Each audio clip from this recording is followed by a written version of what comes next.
magazine in its second issue tried to explain to me and he wanted to know that what he could do if they were in all greater cities become a monument to the courage and faith of the unsouthern Americans.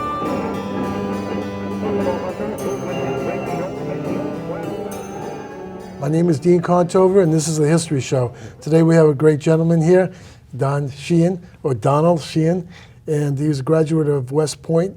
West Point is in New York State, and he was in the military for how many years? 23, Dean. 23 years. You came out as a lieutenant? Second lieutenant, retired as a lieutenant colonel. Colonel, okay. And we're going to talk about West Point initially, how he got interested in going to West Point. It's going to be a great show, so stay tuned because he's got a lot to say. He was a C-130 pilot in Vietnam. We're going to talk about that, and it should be a great story. West Point, you decided to go to West Point. How were you picked to go to West Point? Tell me the story, how that started. Well, how long ago? Was it when you were a young boy? Or? I was about 14 years old in the sophomore year in high school in Chicago, where I grew up. And I got an assignment. The entire class was assigned to determine what we wanted to do when we grew up. Okay. And at 14, you don't have many ideas. So I went to the library and I sorted through a number of books. A book called West Point Today by Kendall Banning caught my eye. I took it out and I sat down. I started to read it during my study hall. Then I took it out of the library and took it home and read it. And it caught me. I wanted to go to West Point since the time I was 14 years old. Mm-hmm. When I graduated from high school, I applied to my congressman, and I did get an appointment from a congressman, which is a normal way. Right. Congressmen can have 5 at all the service academies at one time In as one consenators. year? 5 in 1 year? No, they can have 5 total. So when one graduates, they can appoint another one. Oh, I see. To fill So that basically, you're nominated. Nominated, and then you take all the tests. Right. I went to Fort Sheridan, Illinois, and I had 3 qualities about me. I was little, slow, and hungry. And I ate everything that didn't eat me, but I was 16 years old before I weighed 100 pounds. Mm-hmm. So although I love sports, I could never make the team. I was slow and light. Mm-hmm. But that didn't deter me. I brought a bag of bananas with me to Fort Sheridan and ate them all on the way. Well, that's what a lot of people do, don't they? The minimum weight for entry was 128 pounds, and with all the bananas I could eat, I weighed 129. Wow. So I got in by the skin of my teeth. I passed the physical aptitude, and the mental exams, and then went home and waited. And I got a letter from the congressman saying that I had been gerrymandered out of the congressional district. So I had to live in the district from which I was appointed. Yeah, exactly. Well, that was the end of that.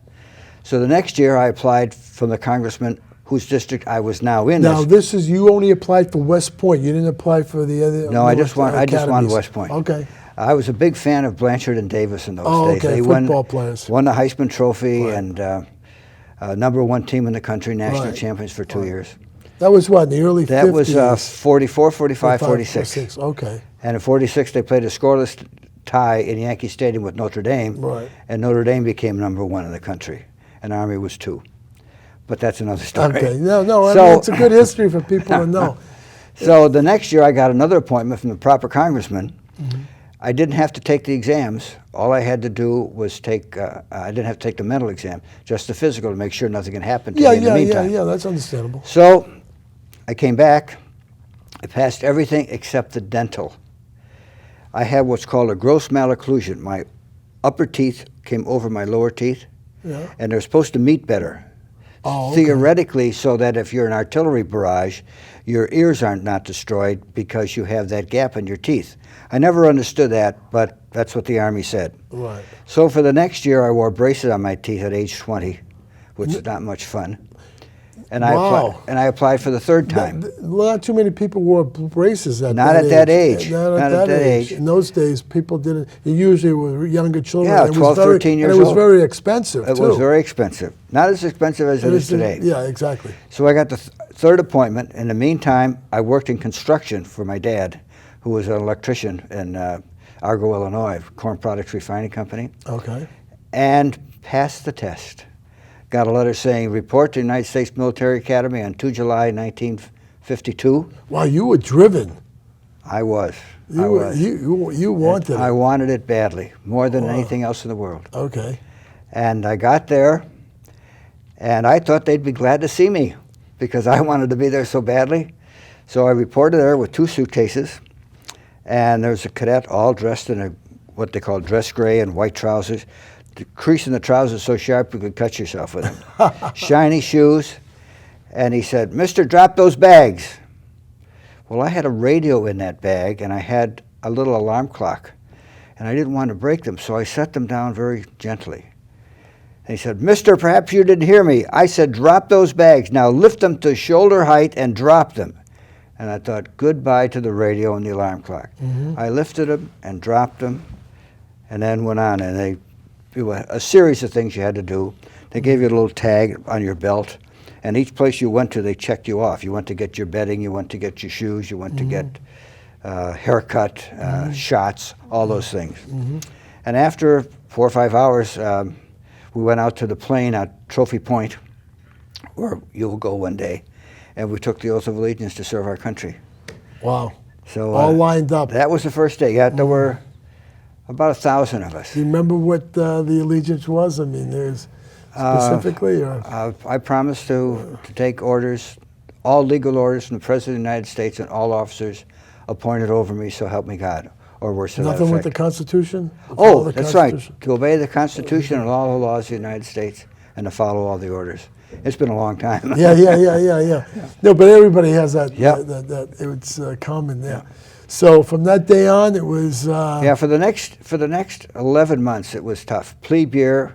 The plebes ranked the superintendent's cat, the commandant's dog, and all the admirals in the United States Navy. So that's pretty low. You ran everywhere you went.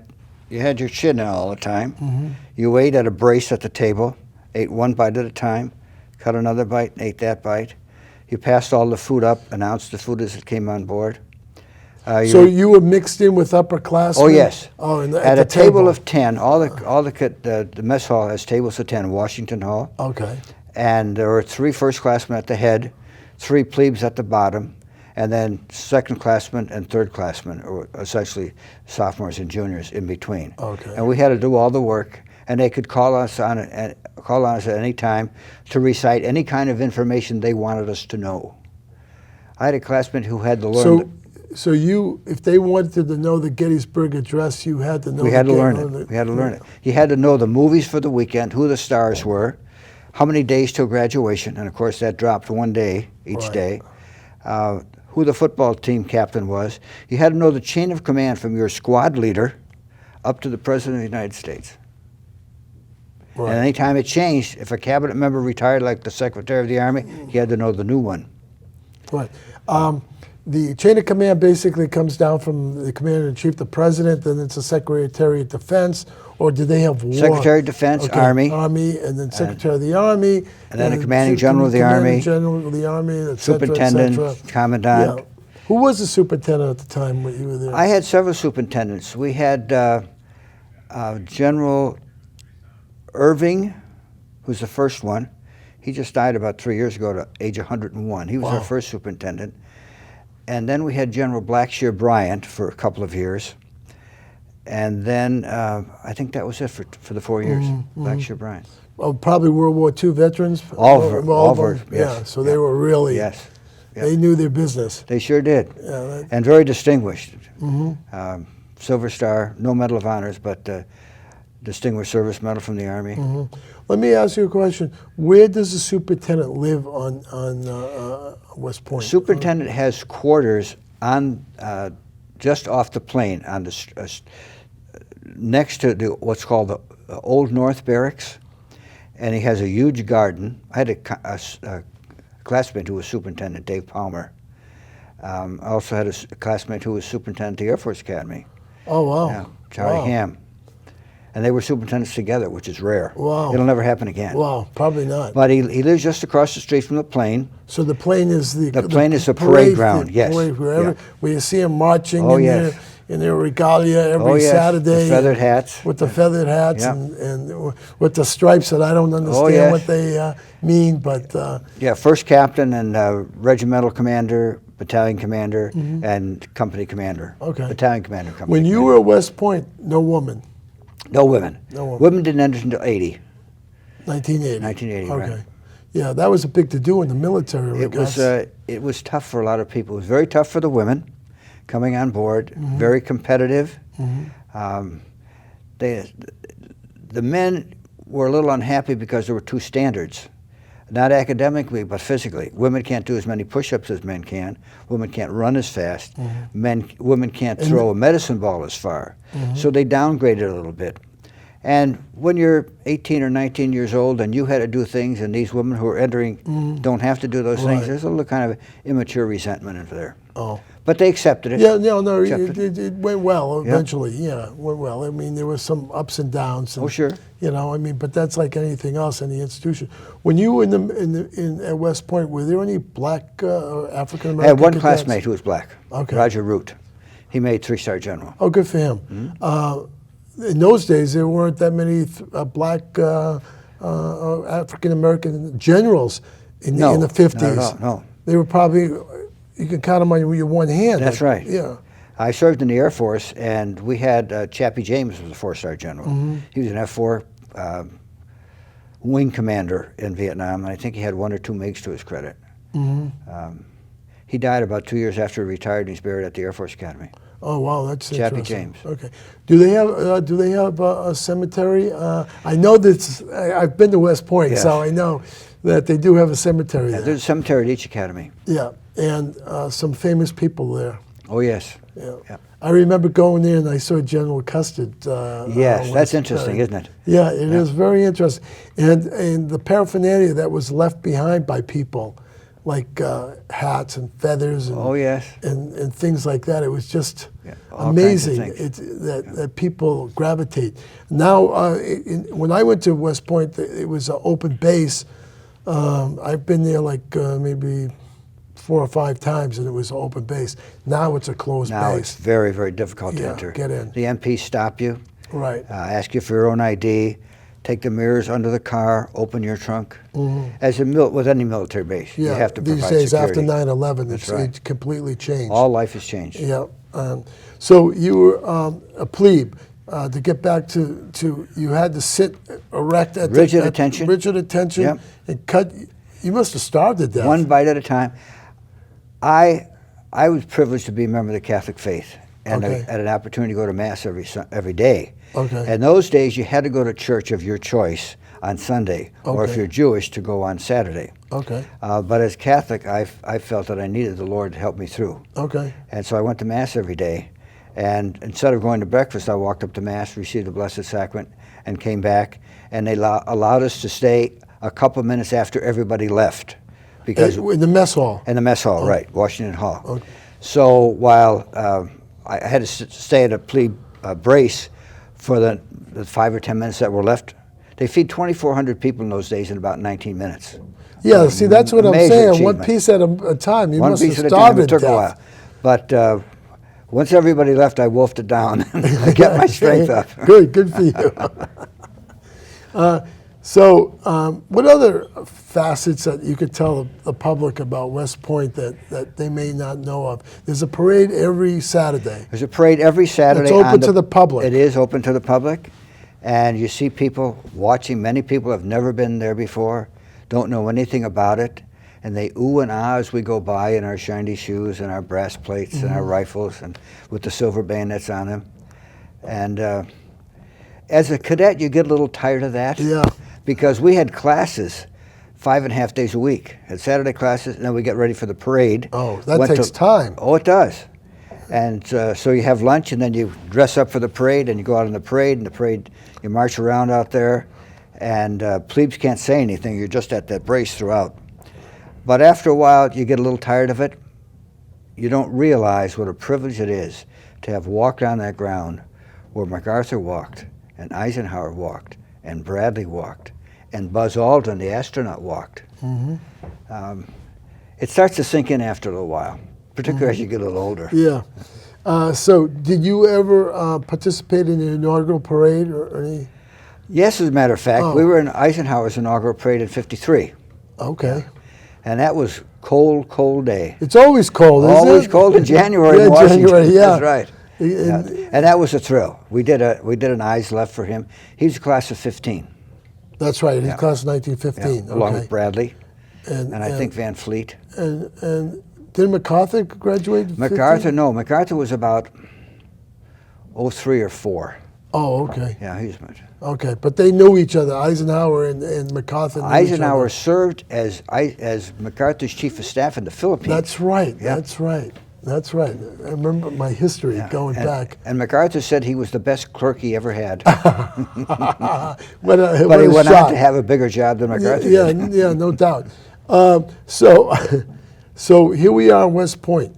Did you participate in any activities like sports? Like you said, you weren't really into sports, but don't they require it to be? You either play a varsity sport, Okay. and that you could play for the full 4 years. Well, 3 years. Plebes could not at that time play varsity sports. Okay, Today they can. that was an NCAA rule. NCAA right? ruling, Rule, right. No freshman could play anywhere in the country. sports, right. But as I say, I was light and slow, so that meant football was out for me. And I played plebe baseball, which is freshman, and I was a relief pitcher, and I didn't play much. Again, I didn't fool many people with a fastball, and my curveball didn't move much. No boxing or wrestling? I boxed. That's why my nose is the way it is today. Oh, wow. But I boxed only in intramurals. Oh, I broke my intramurals? nose about the third practice, No kidding. and that ended that. that was the end of that. But they like boxing because Oh, they like boxing. because it teaches you to be aggressive. Absolutely, and to take a little punishment. On Saturdays, we did training during the week. We did boxing, wrestling, volleyball, gymnastics, soccer, softball. I played intramural football, and so you had to play a sport every season, and there were 3 seasons. Didn't have a summer season since you were away on training. Okay. So you played 4 times 3 is 12. You played 12 sports. Okay. Speaking of training, you get there in June of that first year, July the the- pleb year. July the 2nd, right. July the 2nd. Not Right. even July the 4th. They don't give you that They weekend. gave us July the 4th off. We could, well, not off. You could eat at ease. So that means you could sit there and relax and talk to your classmates on each side of you and enjoy the food, but then you had to go back into the brace to go back to the barracks. And we didn't have any duties on July 4th.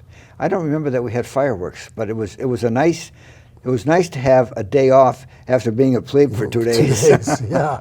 So what happens? Do you have a basic training, cadet basic training there? Well, we had what's Because called, I know they have a lot of fields outside of the initial. there are, yes. You know. Yeah, they had Camp Buckner. Okay. And they have artillery ranges. They have a mountaineering range and compass problems. Beast Barracks was essentially physical fitness. You ran everywhere you went. Right. You had intramural sports. You had screening for varsity sports. And all my classmates who had good skills went to screening while we did calisthenics. Let me ask you a question. Would you run the mile in those days? Boy, I remember? was incredibly slow. I did my best mile. Well, on active duty, we had to run a mile and a half. Right. And I did a mile and a half in about 9:30. That's not So bad. not too in bad. those days. But I almost vomited my lungs out after that. With boots on or with No, with sandals, gym sneakers? clothes. Okay, Gym yeah. clothes. All right, I just But you learn military customs and courtesy. You Right. learn the honor code. You learn how important it is to always tell the truth and never lie, never quibble, always give them the facts and nothing but the facts. no cheating. No cheating. What happens if you get caught cheating at West Point? You're gone. Gone. You have an honor court, and you state your case. You have to state it, or is somebody stated for Well, you? somebody and you're represents you? you're reported for a supposed honor violation, Okay. but you're Who innocent. can report you? Anybody. Even Anybody. another plebe? Anybody. Oh. Anybody. An instructor. As a matter of fact, if you have time, I'll tell you a story. That's fine. My first day in I have all the class. time in the world. My first day in class had an algebra class, Major Fishback. And what you do is you report, Sir, Cadet Sheehan reports, all men present. Sit down, take seats. Any questions? No questions, take boards. You go to your board, and the first man has odd problems, the next man has even problems. The third man has odd problems, even on until the number of the class at the board. So I went to the board. I'd done the homework. I thought I did well. I'd had 2 years of junior college, so I knew math pretty well. Oh. But for some reason or other, I was stumped by that first problem. And one of the upperclassmen said, if you ever run into something, step back and take a better look at it. So I took one step back. The desks were behind me, so I couldn't take more than that. And my peripheral vision picked up what was on the board of my classmate, who had a totally different problem. And you didn't know it. But what I should have done on my problem hit me. I didn't read his problem, and I had a different problem. So I finished those. We had 3 problems. I finished the problem, sat down, and when class was over, well, first of all, the instructor has you go over the problems and explain what you did and how you came to your answer. So the class went on and finished, and I went to the rest of my classes that day. And as the day progressed, I began to question myself. Did I take something from my classmate that was not mine and put it on my board? Wow. So I didn't know what to do. And I finally decided that after dinner that evening, I went to the honor reps room, knocked on the door, reported, "Sir, Cadet Sheehan has a question. Come in." "Sir, I may have committed an honor violation today." And I told him the story that I just told you. So he was an honor rep. He probably knew everything there was to know about honor. And he said, "Don't worry about it, but be very careful." Wow. But I was scared. I thought it was the end of my cadet career. That was a lesson to be learned. It certainly was. And I took it to heart. Yeah, I definitely. So what happens if you make mistakes at the military academy? What is if there's an infraction? You don't get your medals or whatever correct or whatever type of thing, or you don't wear the right shirt at the wrong. That's a very good question, Yeah, Dean. thanks. There are a whole lot of things for which you can get demerits. Okay. And as a plebe, you can get up to 20 demerits a month before you have to take any punishment. Now, punishment is walking on the area, which is a concrete inside the barracks, outside, but between the barracks walls. So this is in the summertime, wintertime, fall? Year round. Year round. So I got more than my share of demerits, and I walked the area a little bit with a rifle in the wintertime with the full long overcoat and the cross belts and the cape pulled back. And before you walk, you're inspected. So as you asked, if anything's wrong with your uniform, you can get more demerits while you're walking off the area. The demerits that you've accumulated. Wow. So it's 20 a month that you can 20 a month as a plebe. As a plebe. If you have dust on your upperclassmen come and inspect your room. Anytime. Anytime. Your bed's not properly made. Dust on your desk that you didn't dust. After the parade, you go into the area and you're inspected. You do present arms. They grab the rifle. They look inside the rifle. Dust in the barrel. Ooh. 2 demerits. Ooh. The dust may have accumulated in the barrel while you were on parade. Yeah, exactly. You've already The cleaned dust. the barrel. Yeah. But you learn to pay attention to detail. And as you become advanced in your responsibility as a military officer, attention to detail becomes critical. If you don't take care of the little things, people can get hurt or killed. Good point. That's why you have to make sure that everybody's watch is coordinated to the same time. Absolutely right. And if you don't have your watch coordinated to the same time, you're going to have major problems. That's because exactly even right. if it's off a minute. That's right. That's why they have atomic time now. They use the atomic clock. That's right. Out of Denver. Yep. And everything is precise. precise. Everything is precise. If you don't get that right, you don't understand the military, because you have to get that time correct. Yeah. If the infantry jumps off to attack an enemy position and the artillery is late in providing artillery support, people get killed in very large numbers. That's correct. That's why everybody the watch has to be in sync. That's right. And if for some reason the artillery can't get to where it should be, then the artillery commander communicates with the infantry commander and lets him know, and that's okay. Right. He said, when's the artillery support going to come in? In 12 minutes. Okay, they adjust their time and they attack in 15 minutes. Right. Yeah, after the barrage is over and so All, forth. Yeah. all coordinated. It has to be. I mean, that's why when you see a terrorist attack, and I don't want to bring this up in regards to takeout, but a terrorist attack, when you see coordination, you have to start worrying about that organization. Oh, absolutely. If they can coordinate attacks. That's right. 5 attacks at one location, you know, or 5 different locations that could be across the globe. The terrorists of 9/11 did just that. Yeah, they coordinated very well, and people don't understand that. And that's what I was watching. What made 5 people get on the plane and it worked and no one said anything? To me, that, you know, it was a military operation. It sure was. Demerits, wintertime, tough. In West Point? Well, it's a little colder. Yeah. In the winter, they say the sky is gray, the buildings are gray, the uniforms are gray, and the faces are gray. Wow, okay, I've never heard that one before. I'll have to remember that. Yes, the faces are gray. You're not down in Florida again. Yeah, well, the football season is over. Yeah. The basketball team didn't do very well. As usual. It takes a long time for spring and the green to come back to the grass and the trees. Right, yeah. But boy, when spring comes along and that recognition parade comes, and the upperclassmen shake your hand and say, "Glad to know you." What's the recognition parade? Is it the well, last it's actually, parade? The plebes call it the recognition parade. Okay. It's actually graduation parade. And after graduation, the first classmen march out and they leave the corps and they form a line, what they call the long gray line. And all the first classmen, the graduating seniors, are there in line, and the Corps of Cadets, the remainder, pass in review in honoring them.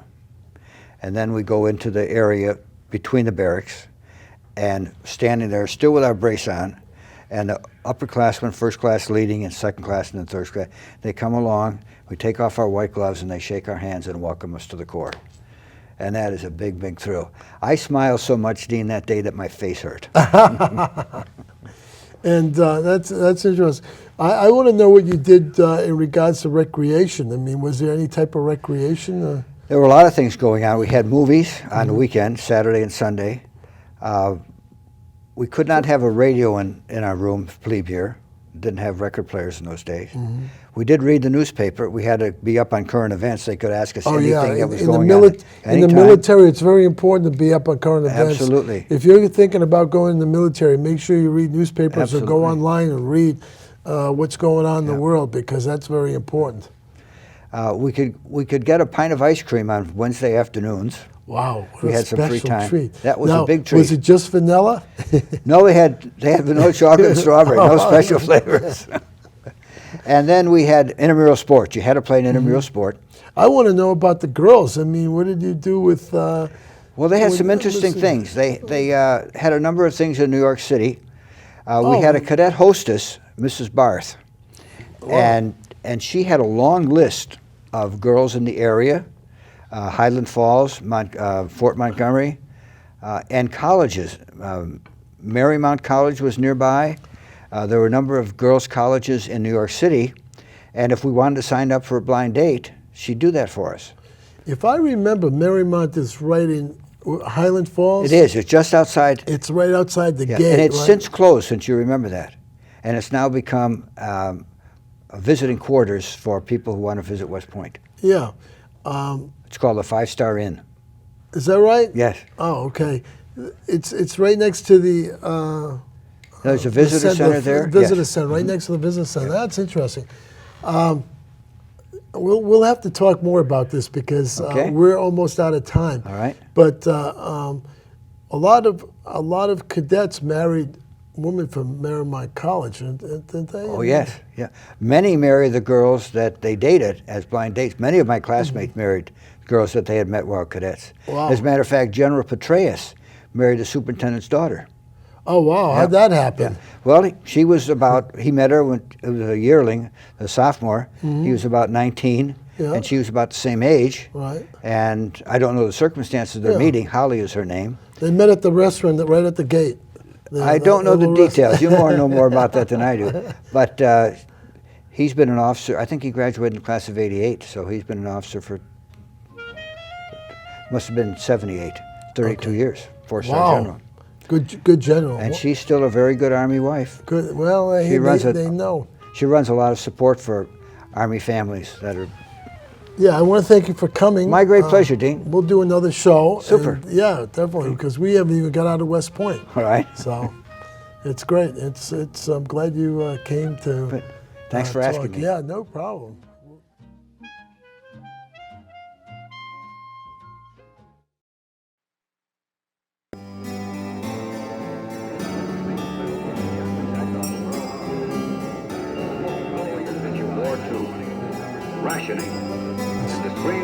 magazine in its second issue tried to explain to me the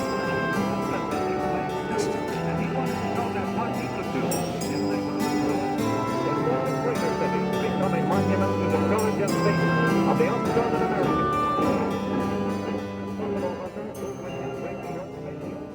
My name is Dean Contover, and this is the History Show. Today we have Don Sheehan. He was a graduate of Military Academy at West Point, 1956, class of 56. Yes, sir. And we were talking, last show we were talking about his plebe year. That was the first year and how he got accepted there. He read a book when he was 15 years old, when he was a young boy in Chicago, and decided that he wanted to be a member of the Military Academy. Yes. And applied for it, and even had to wear braces to get his malocclusion taken care of. And I found that interesting that you were that driven to do that. And he was not in on any of the football teams or any varsity teams, but he did participate in intramural sports. He knew many of the generals. Schwarzkopf was classmate. John Foss was my roommate. He made 4-star. Okay. And Jack Shaw made 4-star in the Air Force. Okay. We had 77 stars in our class, from Brigadier General on up to 4-star General. Okay. 77 Brigadier stars. General is 1-star. 4-star General is Full general. 4-star, full general. And they don't have a 5-star general anymore, but they used to have it in World War II. Mm-hmm. And maybe someday they will. I don't know. Maybe Petraeus might No, I can't tell. get the 5th star. They might honor him with that, but I kind of doubt it, seeing that they haven't done it for other generals. So we were talking about West Point and the things that you did, and how the last thing we were talking about how you went out blind dates, and the different colleges in the area. Yep, the cadet hostess would get names for us, and we'd sign up, and she'd just put Mary Smith with Don Sheehan, and you'd go to the movies, or you'd go to they had plebe hops, which was a dance, and they'd have an orchestra and a receiving line. The girl would wear a formal dress, and we'd wear our full dress uniform with all the buttons on the front. That's gray, right? The full dress gray, right? Gray, okay. With the tails. And you would have to dance with them with the gray uniform? Oh, yes. Oh, and you had to have a great distance between you, too. Oh, is that right? All very good protocol. Oh, okay. Very modest. So I dated a few girls there, but it was not until my junior year, no, the end of my second class year, that I met the girl who stole my heart and now has a mortgage on my soul. Oh, that's nice. And I courted her for 4 years, and we've been married now for 52 years and 3 months today. And how many, wow, boy, talking about efficiency in regards to West Point, knowledgeable in regards to the dates. I mean, that's Well, you have to pay attention to it. Do you remember how many children you had? We have 7. 7? At the moment. At the moment. How many grandchildren? We have 16. Good for you. Yeah, we have one son who's not married yet, so there may be more in the future. Oh, wow. Good for you. God. We are incredibly blessed. Each of our children, we call them our Magnificent 7. Good for you. And our grandchildren, we call our Sweet 16. Now, they all live in the greater Lowell All live area? within 25 minutes of us. No kidding. Yeah, one lives here in Chelmsford. Okay. 1 in Lowell, 3 in Derry, 1 in Andover, and 1 in Dracut. Oh, wow. I think that good. adds up to 7. Wow. Yeah, good for you. And they're all very, very close. Yeah. I want to speak, you said that you had to be meticulous in the military, or you'd get a demerit if you didn't have your pins right, or Shoes properly shined. Well, what do you mean properly signed shoes? Well, you had to be able to see your face in the mirror in the shoes. Oh, wow. Yeah. And they would inspect you at every formation. You'd stand out in line to march into the meals, and you'd be out there before everybody else. And the upperclassmen were walking. They'd look at your uniform, no spots on your clothing, your hat brim shined, and your shoes shined. And if you didn't meet the highest standards, then you were written up for demerits. When you talk about your hat brim, how many inches from your nose was the hat, or how many fingers? 2 fingers. 2 fingers. 2 fingers from there. You have to have 2 fingers. Yes, sir. I remember that from your time in the military I do, as well. Yeah. I mean, everything is precision. Precise. Absolutely. It has to be precise. We were talking about the last show how everybody had to synchronize their watches to the atomic clock. The Shining Shoes brings me back, but I think that policy has changed now. because of satellite technology. They don't want shine shoes because they could pick that up with satellites. That's a possibility. I hadn't thought of that. Yeah. But now patent leather shoes have come into the inventory. Oh. And many officers wear patent leather shoes. Saves them from time to shine the shoes. Yeah, yeah. Oh, that's. I don't think plebes will ever have patent leather shoes. So. No, it's everyone has to shine their boots. I That's mean, right. I used to have an extra pair of boots that was shining. I never wore them. Well, they had to be broken in. Mm-hmm. You couldn't just have new boots. You have to break them in Yeah. and then have them under your bunk. Yeah. And And if they you're become your inspected, inspection boots. They become, exactly. And you have your name and your serial number in your inspection boots, or all boots. Yep. People don't realize that you have your name in your hat, you have your name in your belt, Your overcoat. your overcoat, everything. On your B4 bag. I didn't duffel realize. bag. I didn't realize this till I talked to somebody who is in the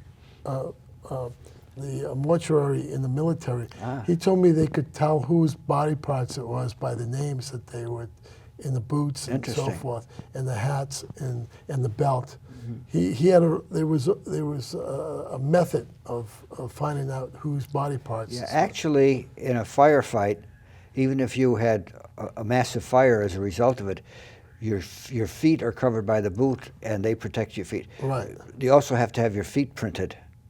So there's an inventory of footprints of all soldiers, so that if there's, as you say, if people can be blown apart in a massive Yeah. attack, and all that you find is a foot in a boot. I never had my foot. Well, that's printed. somewhat current technology. Oh, is that right? Yeah. I know. Everyone has to be fingerprinted when they go in the military. And your what do they call them? Dog tags. Dog tags. Mhm. Yeah, yeah, the good old dog tags. So we spent 4 years. What type of curriculum was it in regards to studying at West Point? We graduated with a degree in engineering, Bachelor of Science. Mm-hmm. So we had math for 2 years. You had to take a foreign language, Russian, French, Spanish, or German. Now they take Mandarin, Good and for they them. take Arabic Good. and some other languages. I took German. I used to say German took me. It was hard for me. Sprechen Sie Deutsch? Sprechen Sie ohne ein bisschen. And then we had English courses, literature and composition, speech.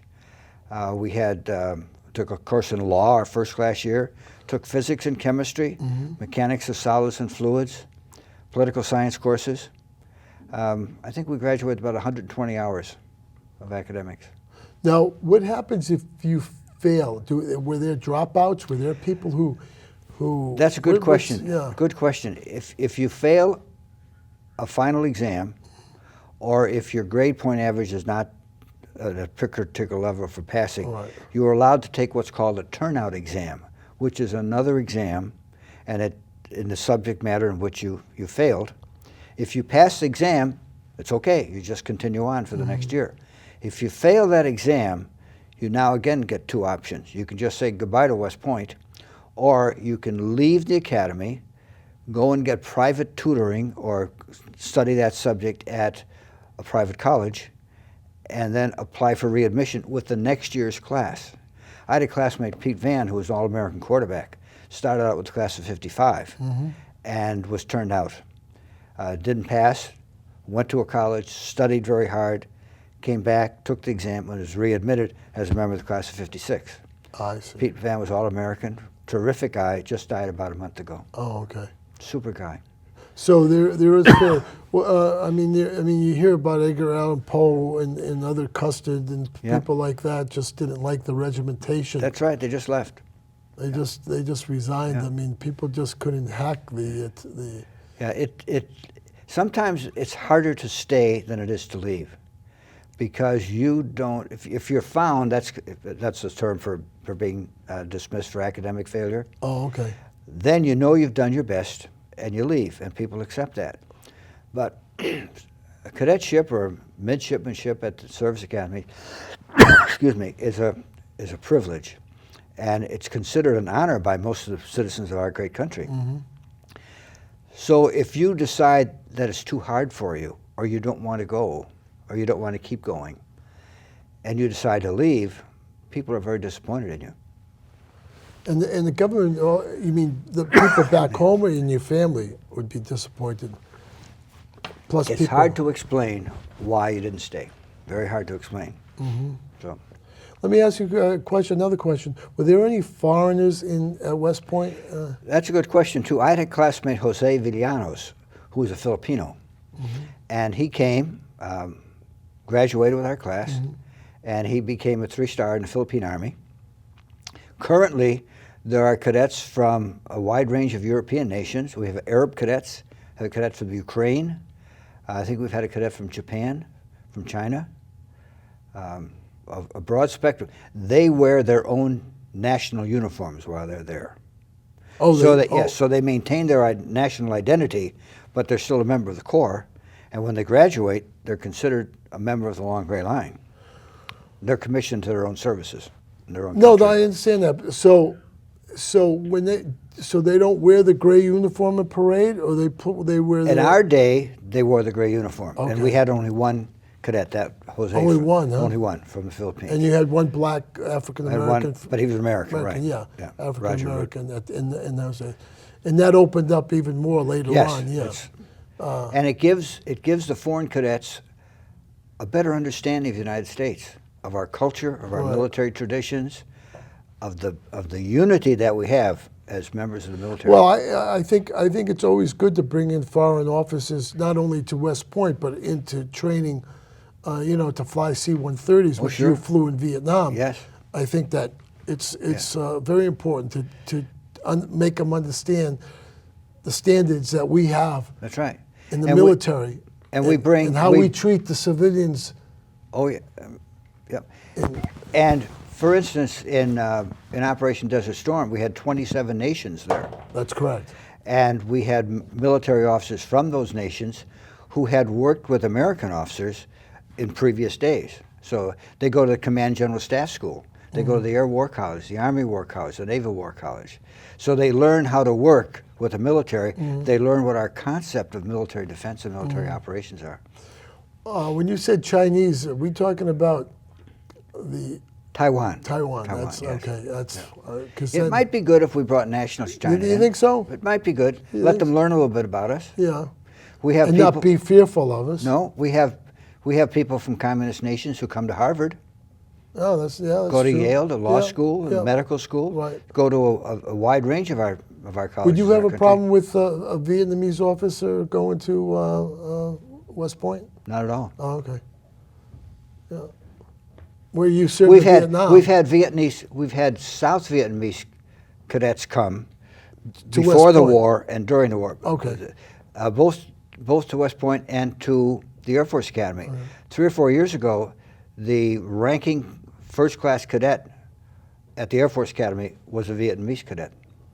Oh, is that right? And from South Vietnam. That was South- that was before the war ended. That was a number of years ago. Oh, okay. I see. Okay, now I understand. All right. So here we are, West Point. Anything interesting? Any stories? Other stories that you could tell us? Oh, there are lots of stories. Yeah. But let's go. Let's. Well, we had, while we were there, a movie with Tyrone Power and Ward Bond and Maureen O'Hara, The Long Gray Line I was saw made. that movie. It's a good movie. That's what got me Yeah. interested in West Yeah. Point, I believe. That was fun. We did a number of parades for them. They did scenes from the mess hall.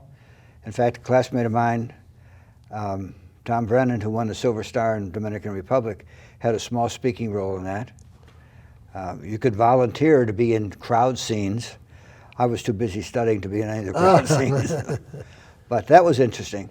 They were there for about a month or so. That was a great movie in that day. I Yeah, don't know whether it's it a was fun movie. nominated for the Academy Award or whatever, but I guess if people don't rent, if you could pull it up or something online or something like that, The Long Gray Line is a great movie. I mean, it's, 1956 it was?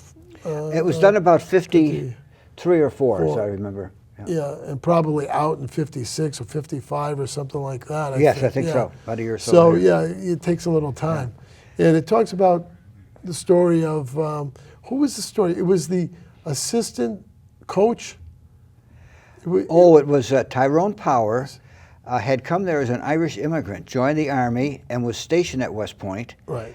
And he became a boxing instructor. That's what it was. That was what it was. That's Yeah. what He was a sergeant. Marty Marr was his Marty name. Marr, very good. Good memory. Yes. Yeah. So, yeah, if you ever have a chance to look at the Long Gray Line and you're interested in West Point, take it out and you know, check it out and see what it's like. So we're doing anything else? Another story. Two of the most interesting stories and closest to my heart Good. Was when I was helping a cadet who was graduating in a class of 54. Colby Ross was his name. Well, you remember these guys' names, don't you? Well, you'll learn in a minute why I remember his name. Okay. He was the editor of The Pointer, the sports editor, and I worked for him. I did stories on boxing and squash and tennis, and they never allowed me to do football. They always allowed me, the underclassmen, to do the lower sports, track and cross country. So you're well-rounded in all these Fairly sports. well-rounded, yes. Yeah. So I worked for him, and would be the 3 days before you graduate each year, you go to the Aberdeen Proving Grounds by train. That's in Maryland. In Maryland, and you see all the weapons that are just about to be released to the Army or in development for use by the Army. Right. So Or in development, but they may not be used. They're testing it. that's right. They may not pass the test. They may not pass the or test. maybe too A expensive. lot of people don't realize that all weapons, vehicles, everything in the military is tested. You're exactly right. And it's not it's tested for its range. Does a weapon, a rifle, operate in cold Arctic weather? That's right. And does it operate in humid jungle? Or in blowing dust in Iraq.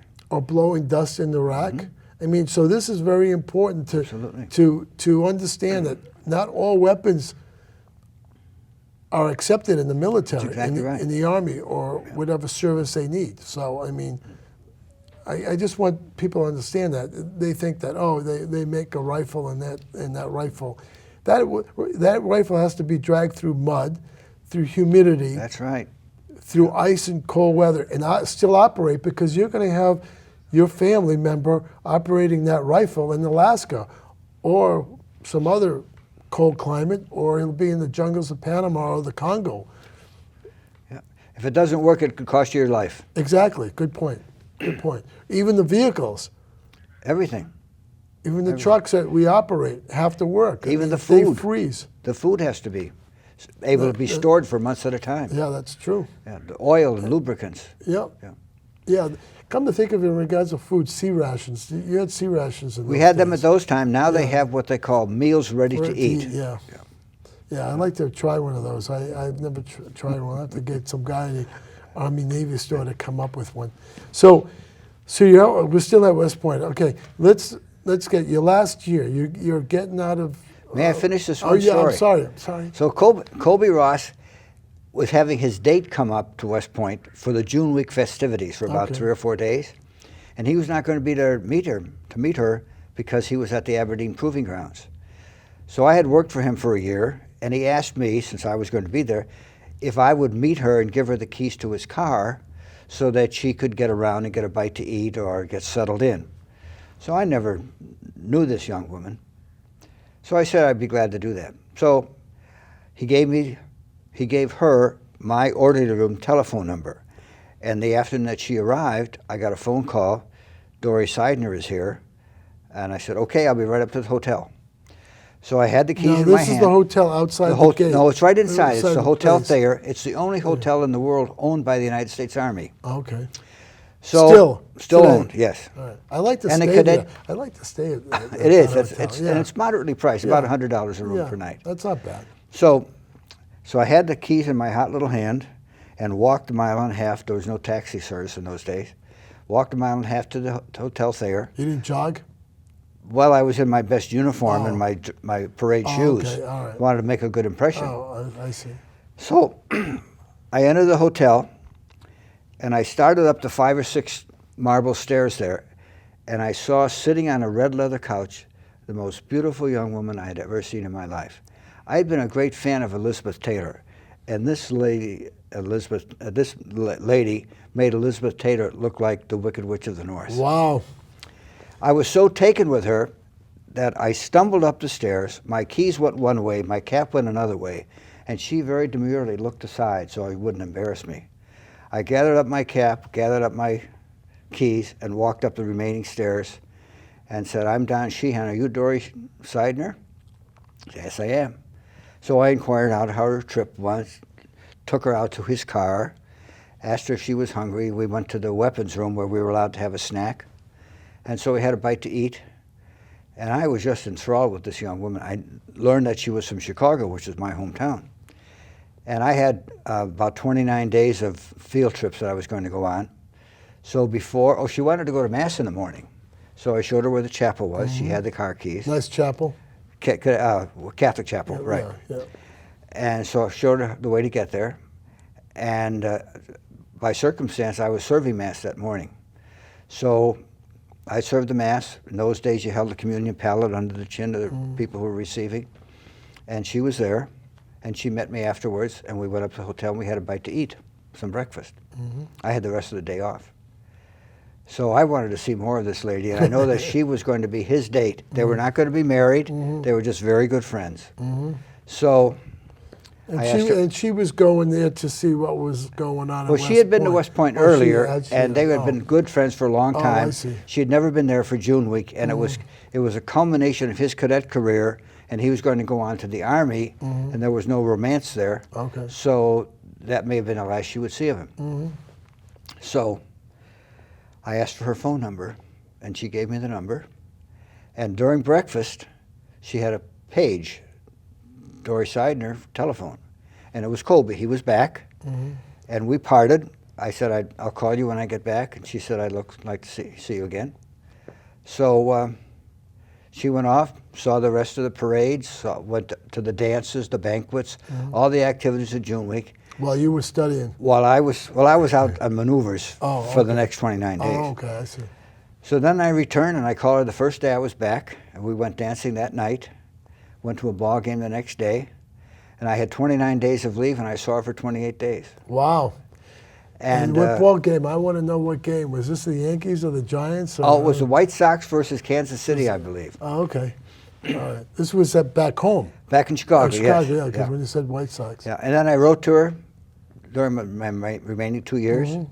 She came to the Army-Navy game in 1955. Wow, that must have been impressive. That was fun. Yeah. She and her sister, and my brother was in the Navy. He joined us there. And then for my graduation, she came to my graduation. Wow, that was nice. And she pinned graduation day. Have you heard of Flirtation Walk? Yeah, there's a walk along the Hudson River. Along the Hudson River. Right. And there's a big rock called Kissing Rock. Right. And it hangs You over the finally walk. kissed her. Finally. Yeah. And the theory The rest is history. the rest is history. We were married 4 years from the day that we met. Wow. Good for you. Mother of 7 children, Wow. Good grandmother for of you. 16, Good. and the lady who holds the mortgage on my heart. I like that term. Yeah. I love that term. So you finally graduate from West Point, In 56? and you're going to become a second lieutenant. Second lieutenant, yes. That's the normal. You become a second Right. lieutenant, and you have a degree in engineering. A degree in engineering, but I always wanted to fly. Okay. And at that time, cadets from Military Academy, midshipmen from Naval Academy, since there was no Air Force Academy, 25% of each of those graduates could go into the Air Force. Could go. Provided that you could pass the eye exam, Okay. which I did. And I went off to pilot training. And pilot training initially in Marana, Arizona, and then Enid, Oklahoma, flew the B-25 there. And then my first assignment with my wings was at Hanscom Field, right here, No kidding. yeah, Bedford. But how'd you wind up flying C-130s in Vietnam? That's what I don't understand. Well, I've in my duties here at Hanscom, I flew the C-45 and the C-47 and a little bit of T-bird time, the T-33. Can you tell the difference between what a C-45 is and an F? F-51, let's say, or F-16? F-86 or F-16. Yeah, the letter designates what kind of an airplane it is. C stands for cargo. Okay. F stands for fighter. Okay. In World War II was P for pursuit, P-51, P-47. And B stands for bomber. B, okay. Okay. All right. So- And so I'm That's just the saying general for the categories. audience, general Right. categories. Right. And the older the model, the later the model, the higher the number. That's exactly right. Until you get to so many numbers, like we had the F-94, that was a pursuit airplane. It had rockets on the mounts, on the wingtips. So now you don't want to have 3 or 4 numbers in the designation. You wouldn't want to have the F-345. So they went back. The Navy has the F-14 and the F-18. The Army has the Air Force has the F-15, the F-16, and now the F-22. That's right, the new one. The new one. And then there's just there's something, the XF-35 or something like that. I'm not familiar with that one, but the cargo planes are now the C-17. We went all the way up to the 130. That's a big number. Right. And then they had a C-141, which is an all-jet transport. Right, I remember that one. So now the C-17 is the latest cargo airplane. Right. There was C-5A, right? Oh, C-5, that's right. I've forgotten right. that one. That's the biggest airplane the Air Force ever had. And C-17 smaller than the C-5? It's a little smaller, okay, but it can get into short fields. The C-5 needs a little longer field. Okay, let's talk about that, because a lot of people don't realize short fields, long fields. Okay. The thing about landing the aircraft, you need a runway. In Vietnam, most of the smaller runways in the bush were at least 3,500 feet. Mm-hmm.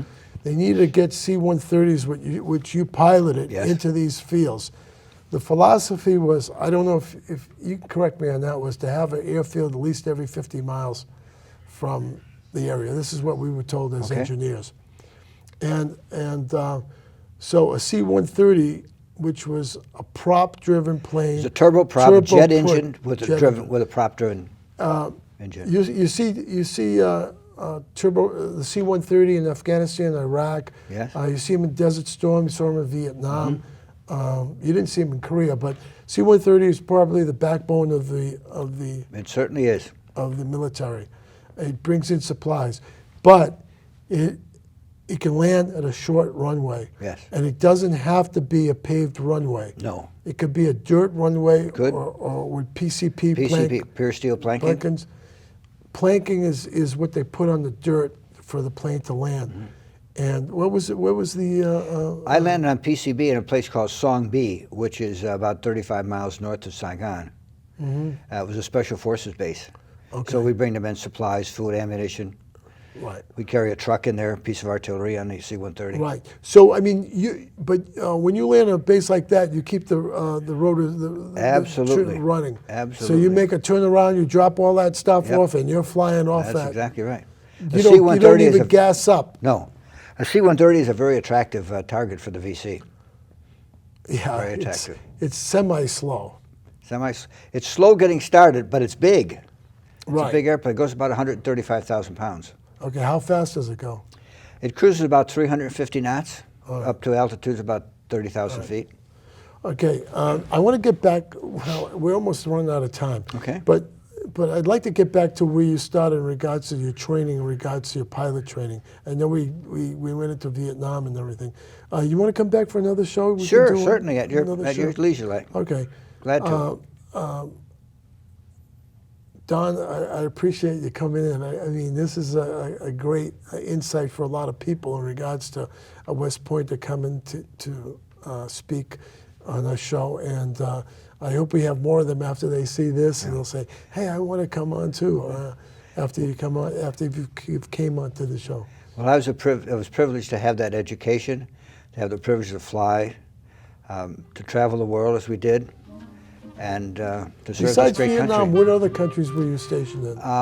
I was stationed in Korea right after we were married, Japan after that, Alaska, and I've been to all 50 states. Now, when you landed, you have skis on your?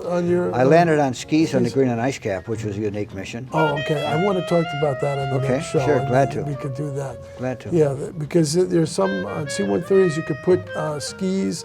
Can you land in the water on that or anything like that? That's too heavy. I don't know that. No, that's for the Navy. Yeah, what about aircraft carriers? Can you land the C-130? A 130 has taken off from an aircraft carrier. I don't know if everyone has ever landed on it. We have the reverse props, which will slow us down quickly. Correct. And an aircraft carrier has about.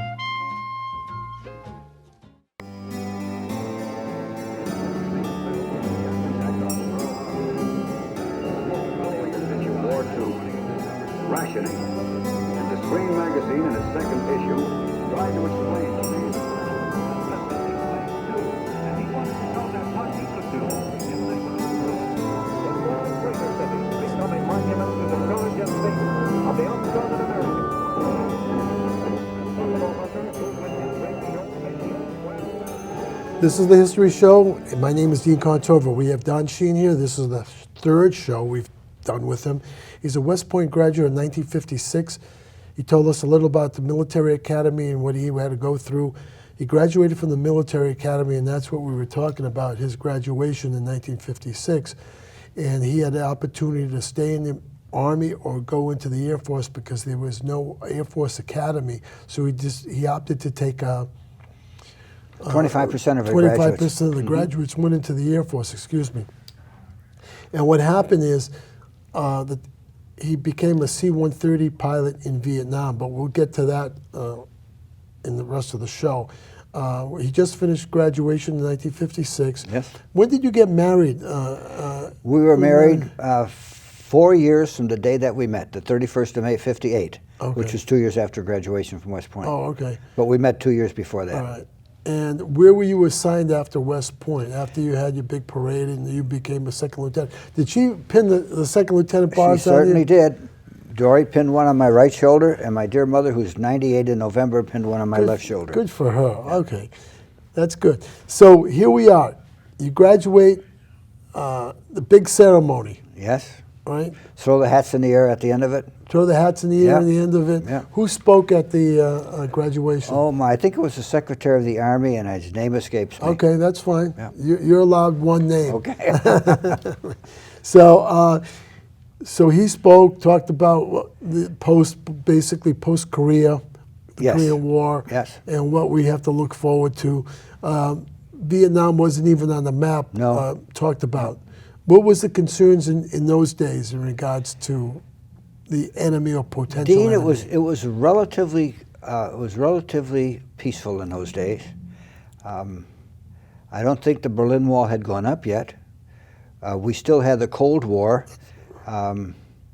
We had the Berlin blockade in 49 through 50. That's correct.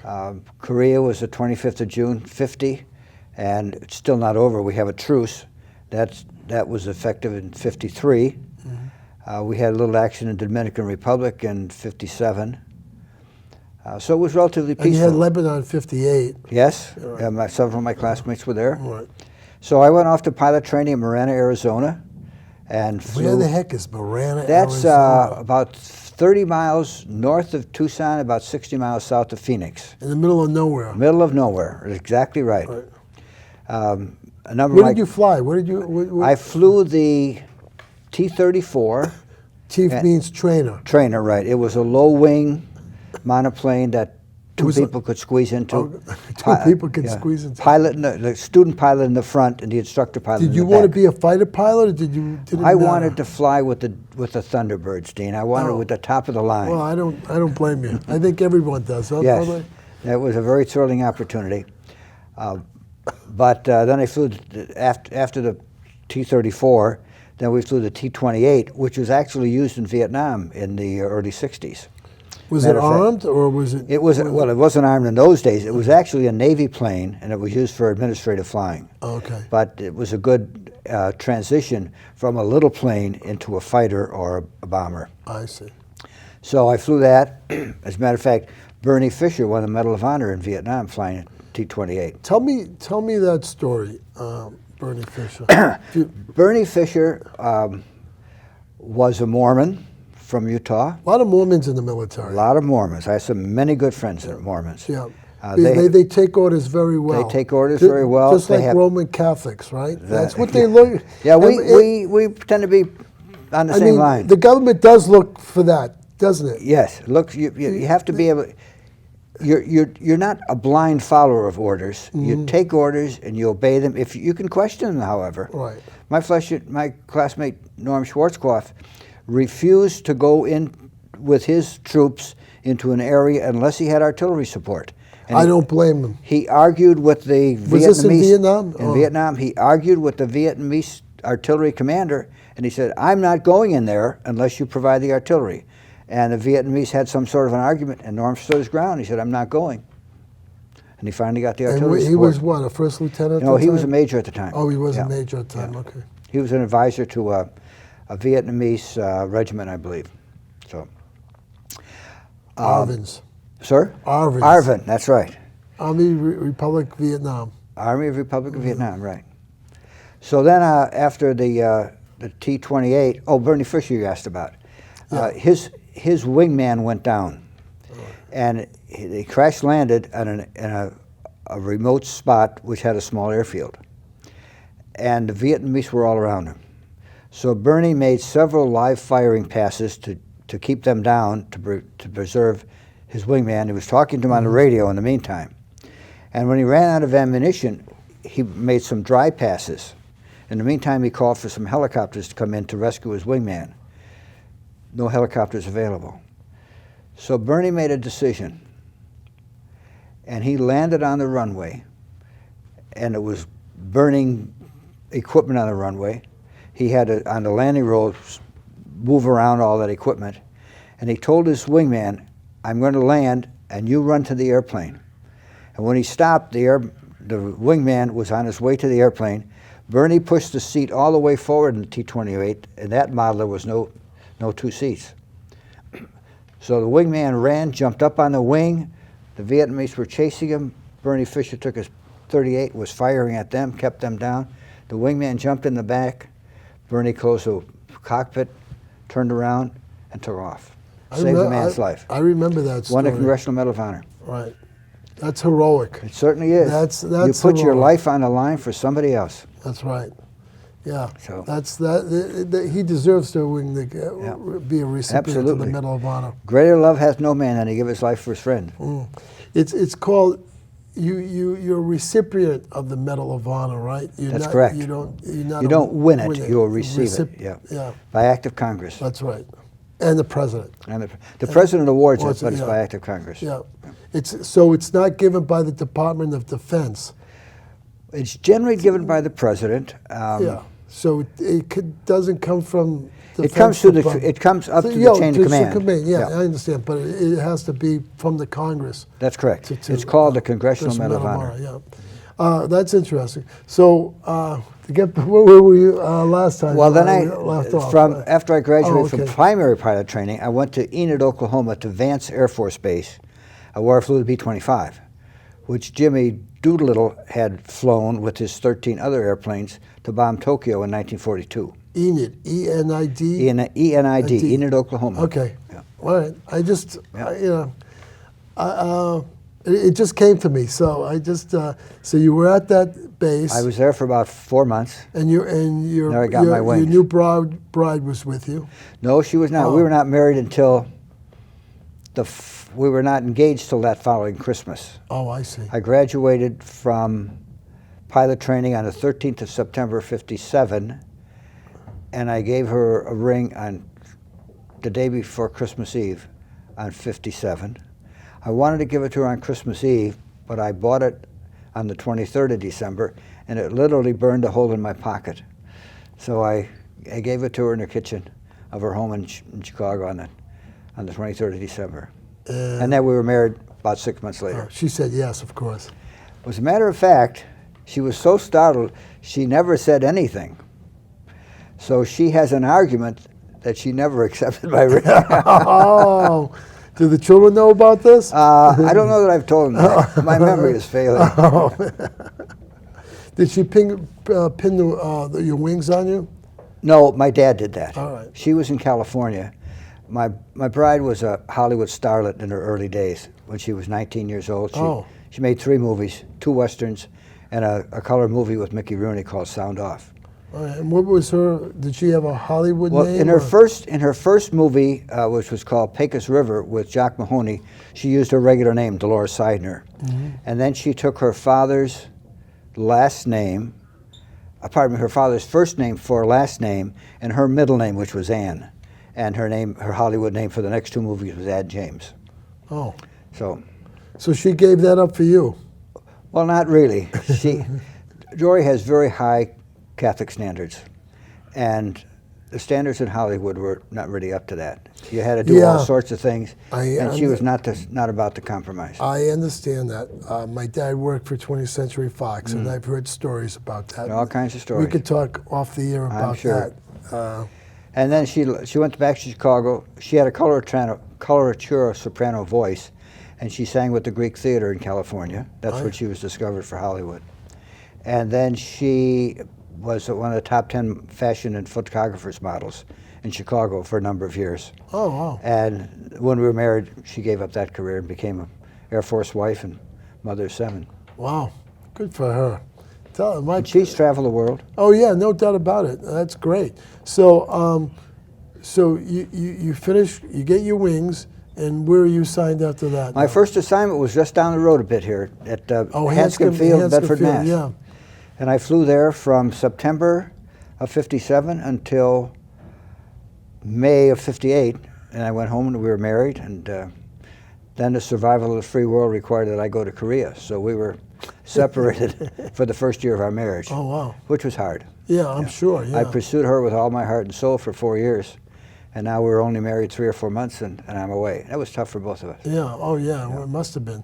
So, so you're there in Korea for how long? Flying what plane? I was flying the C-47 there. C-47, the old C-47. The old Goody Bird, DC-3. right? DC-3, exactly right. Douglas Aircraft 3. Yes. And the C-47, one of the best planes that ever has flown in the air. They're still flying in some of the. Are they? Some of the third world countries, yes. They're still flying them. Still flying. So you could go to these third world countries, pick up a DC-3 or C-47. C-47. Look on the numbers, see if the serial numbers match. That's your, right. Your book. From my flight log, right. From your flight log. Might very well have. You might have. That was probably the longest flying aircraft for a period of years in the history of aviation. What was the radius of that plane? What was the? It was a relatively simple airplane. It didn't have any what they call bells and whistles today. No air conditioning, no pressurization. It could go to about 10,000 feet, and we have an oxygen mask above 8,000 feet. Oh, you did. Oh, right. Okay. And it was cold in the winter and hot in the summer. Yeah, no doubt. But it could do a lot of things. Do a lot of things. Did you drop any paratroopers out of that plane while you were a pilot? No, I dropped paratroops from the 176th Regimental Combat Team at Fort Richardson, Alaska, when I was flying 130s in Alaska. Oh, okay. We had all sorts of Arctic maneuvers, Right. and we take them up and drop them, and they perform whatever their mission Oh, was. right in the snow. Right in the and snow. they wore the white The white, uniforms. yes, and the big white muckluck boots. And the parachutes were white, I presume. They were, as a matter of fact, Yeah. yes. Yeah, it's interesting in regards to being in Alaska because you would land on skids, right? No, we landed on wheels in Alaska, but we had a mission in our squadron, the 17th Tactical Airlift Squadron. Yeah, tell me about that mission. We had a mission in Greenland. Wow. In those days, we were very concerned about the Russians coming across the pole and not invading our country, but the Cold War was going on, and they would send their bombers up out of Siberia and fly the west coast of our country. They'd come into Alaska, headed east, excuse me, then turn to the right and head south. So we would scramble the F-4s to go up and intercept them because we didn't know that they were going to turn right and go south. Because you did, yeah. That's right. So we had these radar stations along the western perimeter of Alaska. The dew line and the mid. The dew line, we called them distant early warning stations. And in Greenland, we had a number of dew line stations to guard. What was it, the mid-Atlantic? There was the dew line and... Well, they were called the dew line, both of them. Oh, okay. Both the east and the west coast. Okay. And the Russian bears and bisons would come out of Russia. Those are planes, Russian planes, that was NATO tag, bears and bisons. That's right. Okay. Yeah. And they would fly. I should be in intelligence, you know. You should. You have a great wealth of knowledge. Thank you. And they would fly the east coast of our country, and we would scramble fighters out of Air National Guard bases and fighter bases in New York. In Massachusetts. In Massachusetts. And then the Russians would see them, and they would turn left and fly south and then go back to their home bases. So we supported the dew line bases with C-130s on skis, which were big metal skis about the size of a refrigerator on the nose gear and the two main gear. And we would land on that ice, which was literally thousands of years old. Wow. And we'd land on the skis, and we'd unload with the engines running and bring them food and movies and magazines and whatever else they needed. What a nice guy you were. Well, yeah. they were out male. All male. All male. They were all technicians. Let's not forget about the male. They were all technicians and very well paid. Very well paid. Oh, they were. They were not military. They were not military. They were all civilian technicians. Now, did you ever land at Thule Air Force Base in Greenland? I did, as a matter of fact. Yeah, and that's how many times? How many? Just times? once. Just once. That's all you need is one. Oh, is that right? Yeah. Is that asphalt strip, or is that? Yes, it's either asphalt or concrete. I don't remember. Whatever. It was covered with snow at the time. Oh, it was. So you can land on snow with an airplane. It's not a problem. You have reverse props with the right, with the C-130. C-130, yeah. right. And you have brakes on all. How big was that? It's now closed, right? I believe. I think. I'm not sure, to tell you the truth. Yeah. I'm not How sure. big was that base? What was? Oh, it was a very large base because it supported the entire Air Force mission in the north. It was the most northern point Air Force base in the world. Yeah. Because I had a friend that was at Thule. That's why. Yeah. It was tough duty. Yeah. Very, very cold year round. Oh, no doubt about it. I mean, and remote. Very remote. Today, of course, they would have satellites. There was Alaskan behind every tree up there, right? Not in Greenland. Yeah, I know. Used to say there might be a polar bear behind every tree. Oh, okay. Yeah. That's what it was, probably, or something. Did you ever land at Goose Bay, Labrador? No, never did. Okay. Gander Field in Newfoundland? Not Gander either. Okay. We used to land at Great Slave Lake, which is a Canadian base. And we take off from Alaska and loaded with supplies, parts and what have you, and land at the Great Slave Lake and refuel, and then fly the remaining 4 hours or so to Greenland. Saunderstrom Air Force Base. Oh, wow. Okay. Wow. You saw a lot of things, huh? A lot of things. Did you ever see polar bears flying? I mean, when you were flying, did you ever? No, we were so high that, they were white against the white snow. They'd probably be invisible. Yeah, that's true. Good point. I'm sorry. I'm thinking. So after Alaska. After Alaska, I was assigned as the commander of the Air Force R.O.T.C unit at the University of Lowell. Okay. So I was there for 3 years. All right. And I received an assignment to be the Northeast Area Commander of the Civil Air Patrol. But I had an opportunity to join Digital Equipment Corporation. And, while you were in the military? Well, each time, once you have 20 years, each time an assignment comes up, you either take the assignment or opt for retirement. So I had 23 years in. I was eligible for retirement pay. And I was 47 years old at the time, and our children were in junior and senior high school, juniors and seniors in high school, and they weren't terribly thrilled about leaving Massachusetts.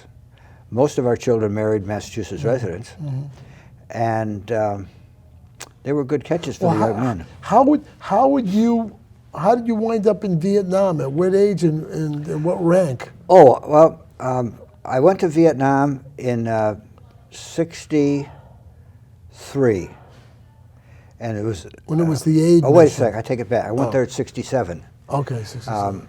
We had finished the tour at the Air Force Academy, and everybody after that tour, which was a wonderful tour of duty, was going to Vietnam. So I volunteered for the C-130 program, and I went to training in Seward Air Force Base and then Pope Air Force Base in North Carolina. Stewart Air Force Base in New York? Seward in Tennessee. In Tennessee. And then Pope in North Carolina. North Carolina, right next to Fort Bragg. Right. Right. And then my base was Clark Air Force Base in the Philippines, one of the largest military bases in the Orient. Yeah. And I had what's called a concurrent tour. I could take Dory and our 6 children at the time along with us. Oh, wow. So we went there, and if I didn't go to Clark, then if I went unaccompanied to another base, then I'd be away for 13 months, and Dory would be on her own with 6 small children. So I decided that it might be a good idea to take her with me, and she could have domestic help there. We had 2 maids and a houseboy. So she had assistance with the cooking and the cleaning and taking care of the children. One of our children was bitten by a dog and had to have the rabies shots. Oh, wow. So she had to run up to the hospital to do that. She had someone to take care of the children in the meantime. And it was hard duty for her because it was rustic living. How many times did you get back to see her? We had 2-week duties, 2-week tours of duty in Vietnam. So you were temporary duty at Clark Air At Force Clark Base to or Vietnam. Cameron Bay To Cameron for 2 Bay. weeks and then come back. And come back. And I we see. do work in the squadron, Okay. keep up our training, and be home every night, and then Right. go back for 2 more weeks about a week later. So your base in Vietnam was Cameron Bay. Well, initially it was Clark, and then there was a rumor of rocketing at the Tan Son Nhut in Saigon. Right. So we went to Cameron Bay, and 3 hours after we landed, the rocket attack was at Cameron Bay. So we questioned the intelligence after that. Yeah. You always question intelligence. Tan Son Nhut is a major base outside of Saigon. It was one of the busiest airports in the world. Oh, it was. It had so many planes landing there, you wouldn't believe it. Yeah. It was considered. It was parallel runways, a lot like Chicago O'Hare. Yeah. With the amount of It was traffic. just, the traffic was unbearable. Yep. I had a friend who was a dog handler in Tan Son Nhut. The and, security police. Air police. So you were at Cameron Bay. So what was your mission in Vietnam? What was Our mission was what's called tactical airlift. We flew everything that could fit on a C-130. We flew trucks, artillery pieces. We flew troops rotating in and rotating out. We flew food, ammunition, and from time to time we carried what's called KIAs, killed in action. Oh, is that right? People that were going back to be placed to the mortuary Right. at Cameron Bay or Tan Son Nhut, and then sent back to their survivors. That's a sad. Very sad. Very, very sad. Our mission was relatively safe. We were hit by small arms fire from time to time, but nothing really dangerous, that dangerous. So you would just fly one plane to a specific point and then pick up people and pick up supplies and drop off supplies. Yes. Basically, it was like a taxi. Like a taxi, but instead of just going to one place and then coming back home, we might have 7 or 8 places we go in one day. Yeah. And we I go from understand. place to place to place Place, to place. place. And then within 12 hours, we go back to our home base and get ready for flying the next day. We had an interesting mission. We would fly fuel bladders, which were big rubberized I know what containers fuel bladders are. in the floor of the airplane. We'd load them up with JP4 or avgas or whatever Yeah. was needed at the forward Right. operating base. Right. And we'd close up the airplane, fly it to the Army base, and defuel, put it into their bladders on the ground for their use for their airplanes or Or helicopters. would you roll them off the back and just leave them there? We didn't have that at the time. They did have big donuts Yeah. that they would roll off, but ours were mostly bladders. Okay. Yeah, I'm familiar with the bladders. The bladder supplied the military. What they were is big. It's hard to explain. It's a big balloon, basically. Big rubber balloon, Big very rubber thick. balloon, very thick, with couplings on each side. Yes. And why they had the couplings is right at the airfield. You could fuel up the trucks right there. I mean, you bring out a hose and you just fuel the truck up. Yep. And then the bladder would just collapse, and they would be picked up by helicopter and taken to where they ever took That's right. them. At Tan Son Nhut, it might take 2 or 3 fuel trucks to fill our bladders. That's how much fuel we carried. Oh, no doubt about it. I Several mean, thousand pounds of fuel. Yeah, I mean, if you go into a forward operation base, you had to take these bladders with you because they had fuel in them, and they were helpful in regards to making the Army work if you That's needed right. the vehicles. The Vietnamese controlled the night, so you could not drive trucks from the main bases like Cameron Bay or Tan Son Nhut to a forward operating base because they would ambush you. Right. So we were an airborne delivery service. So did you go to different bases, special forces bases? We did some of that. We went into Hue Phu Bai during the '68 Tet Offensive. Wow. We dropped supplies to the Marines at Cameron Bay. No, pardon me, at Khe Sanh. Khe Sanh, yeah. Yeah, that was a. Oh, tell me about Khe Sanh. Let's talk about that. It's a position. The Marines were left out in the position. There was a field. There was one airstrip, right? Yes. PCP. Yeah, it was up. It was PCP. PCP. It was up on the top of a mountaintop, so they had a view of the area to control the supplies of the Vietnamese along the Ho Chi Minh Trail, which went from Vietnam down into Cambodia and supplied all the VC and the North Vietnamese Army. in South Vietnam. And this base was isolated for more than 100 days, wasn't it? About 100 days, yes. So you had to fly in there with small weapons firing at you and mortars. And Yes, mortars were pretty much for ground, but they had recoilless rifles. They had rocket launch grenades. Some of those C-130s were blown up right on. We lost a couple. Initially, we would land and keep the engines running Right. and drop off the supplies and take any Marines who may have been injured or going to KIAs, whatever they needed, we would do it. Right. And You brought in the mail too, didn't brought you? in the mail and movies, and from time to time, we bring it USO shows. Even to that base, or Well, we wouldn't bring them into to places under fire, but from time to time to special forces bases that were relatively secure. Oh, I see. Yeah.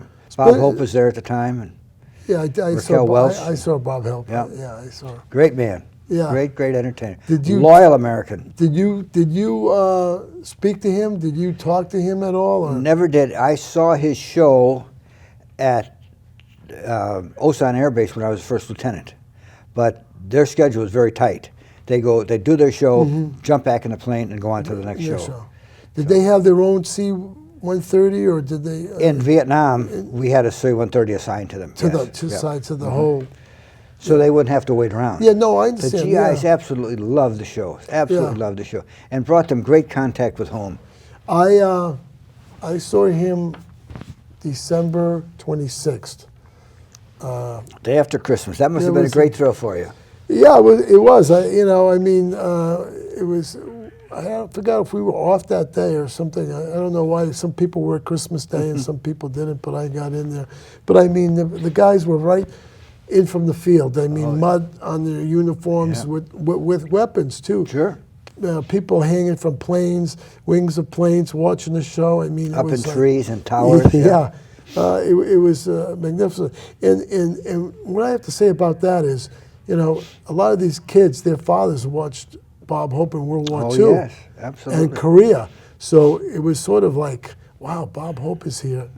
My dad told me about him, in World War II. Second generation. Yeah, second generation. Yeah. It was eerie, in that sense that Bob Hope was there. But a great comedian. Yes. Great American. Brought young ladies to show in miniskirts. Yes. And that's another story. That is another story. Perhaps several.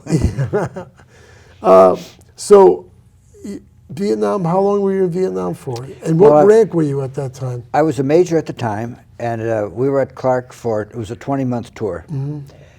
And so I go in for 15 days and come back for over those 20 months. And then went back to the Air Force Academy for a second tour of duty there. Yeah, we have to talk about great that. privilege. Great privilege to work with young men and women. We have to talk about that in another show. But okay. I mean, I think people,